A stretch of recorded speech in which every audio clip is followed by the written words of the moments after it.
April 9-ന് വോട്ടെടുപ്പ് നടന്ന കേരളത്തിലെ തെരഞ്ഞെടുപ്പ് സാമഗ്രികൾ സൂക്ഷിച്ച സ്ട്രോങ് റൂം തുറന്ന സംഭവം രാജ്യസഭാംഗമായ ശക്തി സിംഗ് ഗോഹിൽ പതിറ്റാണ്ട് മുമ്പ് നടന്ന ഒരു തെരഞ്ഞെടുപ്പുമായി ബന്ധപ്പെട്ട് പങ്കുവച്ച ഗുജറാത്തിലെ കേസാണ് ഓർമ്മയിലേക്ക് കൊണ്ടുവന്നത്.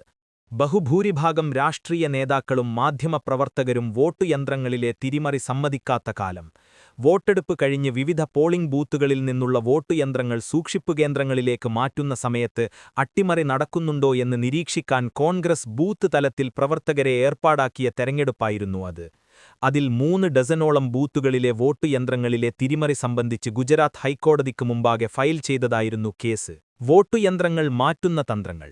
പോളിംഗ് ബൂത്തുകളിൽ നിന്നും കൊണ്ടുപോയ വോട്ടുയന്ത്രങ്ങൾ തന്നെയാണോ വോട്ടെണ്ണൽ കേന്ദ്രത്തിൽ കമ്മീഷൻ തുറക്കുന്നത് എന്നറിയാൻ ഓരോ ബൂത്തിലും മുദ്രവച്ച യന്ത്രങ്ങളുടെ സീരിയൽ നമ്പറുകൾ ബൂത്ത് ഏജന്റുമാർ വഴി ശേഖരിച്ചതിനു പുറമെ വോട്ടുയന്ത്രങ്ങൾ കൊണ്ടുപോകുന്ന വണ്ടികളെ പിന്തുടരാനും അന്ന് കോൺഗ്രസ് ആളുകളെ ഏർപ്പാടാക്കിയിരുന്നു. വോട്ടുയന്ത്രങ്ങളെ അനുഗമിക്കാൻ നിയുക്തരായവരിൽ മിക്കവരും ചുമതല നിറവേറ്റിയപ്പോൾ വിശ്വാസയോഗ്യമല്ലാത്ത കാരണങ്ങൾ പറഞ്ഞ് ചിലർ മാത്രം ദൗത്യത്തിൽ നിന്ന് പിന്മാറി.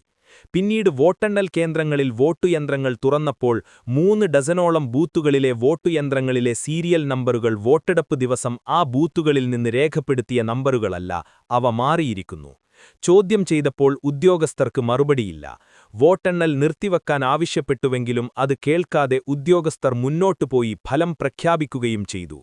വോട്ടുയന്ത്രങ്ങളെ അനുഗമിക്കാൻ തങ്ങളേർപ്പാടാക്കിയ പ്രവർത്തകർ പിന്മാറിയ ബൂത്തുകളിലെ വോട്ടുയന്ത്രങ്ങളിലെ സീരിയൽ നമ്പറുകളാണ് ഇങ്ങനെ മാറിയത് എന്നുകൂടി ഗോഹിൽ ചൂണ്ടിക്കാട്ടി. വോട്ടുയന്ത്രങ്ങൾക്കെതിരെ എന്തുകൊണ്ട് കോൺഗ്രസ് ജനങ്ങൾക്കിടയിലേക്കിറങ്ങുന്നില്ല എന്ന ചോദ്യത്തിന് വോട്ടെടുപ്പിൽ വിശ്വാസമില്ലാതായാൽ പിന്നെ സർക്കാരിനെതിരെ വോട്ട് ചെയ്യാൻ ആഗ്രഹിക്കുന്നവർ പോലും ബൂത്തിൽ വരാതാകുമെന്ന ഒരു ശരാശരി നേതാവിന്റെ ആശങ്കയായിരുന്നു കോൺഗ്രസ് ആസ്ഥാനത്തിരുന്ന് അന്ന് അദ്ദേഹം പ്രകടിപ്പിച്ചത്. ബാലറ്റ് പേപ്പർ കാലത്തുമില്ലാത്ത അട്ടിമറികൾ. ബൂത്ത് കയ്യേറി ബാലറ്റ് പേപ്പറുകൾ ഒന്നടങ്കം പിടിച്ചെടുത്തുള്ള തെരഞ്ഞെടുപ്പ് അട്ടിമറികൾ തടയാൻ കൊണ്ടുവന്ന വോട്ടുയന്ത്രങ്ങളിൽ എങ്ങനെ അട്ടിമറി നടക്കുമെന്ന് ചോദിച്ച് പരിഹസിച്ചിരുന്നവരെക്കൊണ്ടുപോലും തിരിച്ചു പറയിക്കുന്ന വിധത്തിലേക്ക് കാലമെത്തി. ബാലറ്റ് പേപ്പർ യുഗത്തിലേതിനേക്കാൾ വലിയ കേന്ദ്രീകൃത ബൂത്ത് പിടിത്തങ്ങളും അട്ടിമറികളുമാണ് വോട്ടുയന്ത്രങ്ങളുടെ കാലത്ത് നടക്കുന്നതെന്ന് അതേ ഗോഹിലിന്റെ നേതാവ് ജീവിക്കുന്ന തെളിവുകൾ നിരത്തി രാജ്യത്തോട് വിളിച്ചു പറയുന്നത് വർഷങ്ങൾക്ക് ശേഷം AICC ആസ്ഥാനത്തിരുന്ന് നേരിട്ട് കണ്ടു. മഹാരാഷ്ട്രയിലും കർണാടകയിലും ഹരിയാനയിലും നടന്ന വോട്ട് ചോർച്ച രാജ്യത്തെ തെരഞ്ഞെടുപ്പുകൾ യഥാർത്ഥ ജനഹിതമല്ല പ്രതിഫലിപ്പിക്കുന്നതെന്നും ഭരണകൂടം നനച്ചാൽ ഏത് തെരഞ്ഞെടുപ്പും മുൻകൂട്ടി മാനിപ്പുലേറ്റ് ചെയ്യാവുന്നതാണെന്നുള്ള ആശങ്ക ശക്തിപ്പെട്ടു. പോളിംഗ് സമയം കഴിഞ്ഞും വോട്ടുയന്ത്രങ്ങളിൽ ലക്ഷക്കണക്കിന് വോട്ടുകൾ വീണതിന്റെ കണക്കുകൾ പുറത്തുവരികയും ആ വോട്ടുകൾ പോൾ ചെയ്ത ബൂത്തുകളിലെ CCTV ഫൂട്ടേജുകൾ ചോദിക്കുമ്പോൾ അവ ലഭ്യമല്ലെന്ന മറുപടി ലഭിക്കുകയും ചെയ്യുന്ന തരത്തിൽ തെരഞ്ഞെടുപ്പ് പ്രക്രിയ തന്നെ പരിഹാസ്യമായി മാറി. അവിടം കൊണ്ടും തീരാതെ യഥാർത്ഥ വോട്ടർമാരെ വെട്ടിമാറ്റിയും അജ്ഞാത വോട്ടർമാരെ കൂട്ടിച്ചേർത്തും വോട്ട് പട്ടിക തന്നെ തെരഞ്ഞെടുപ്പ് ഫലം അട്ടിമറിക്കുന്നതിനുള്ള ഉപാധിയാക്കിയ അത്തരമൊരു തെരഞ്ഞെടുപ്പ് അട്ടിമറിക്കുള്ള കേന്ദ്രീകൃത പദ്ധതിയാണ് SIR എന്നതിന്റെ ഏറ്റവും നല്ല ദൃഷ്ടാന്തമാണ് 90 ലക്ഷം വോട്ടുകൾ വെട്ടിമാറ്റിയ ശേഷം കേരളത്തിന് പിന്നാലെ നടക്കുന്ന പശ്ചിമ ബംഗാൾ തെരഞ്ഞെടുപ്പ്. ന്യായീകരിക്കാനാകാത്ത നിയമലംഘനം. ആസൂത്രിത തെരഞ്ഞെടുപ്പ് അട്ടിമറി നീക്കങ്ങളുടെ ഇത്തരം പരാതികളുടെ പ്രവാഹത്തിനിടയിലാണ് വോട്ടുകൾ യന്ത്രത്തിലാക്കി പൂട്ടി മുദ്ര ചെയ്ത് കേന്ദ്രസേനയെ ഏൽപ്പിച്ച കേരളത്തിൽ 10 ദിവസം കഴിഞ്ഞ് സ്ട്രോങ് റൂം റിട്ടേണിംഗ് ഓഫീസർ തുറന്നത് സ്ട്രോങ് റൂമല്ല, അതിനടുത്തുള്ള മുറിയാണെന്നും തെരഞ്ഞെടുപ്പുമായി ബന്ധപ്പെട്ട പ്രിസൈഡിംഗ് ഓഫീസറുടെ ഡയറി അതിനകത്ത് മറന്നുപോയി എന്നുള്ള ബാലിശമായ ന്യായവാദം നിയമപരമായി നിലനിൽക്കുന്നതല്ല.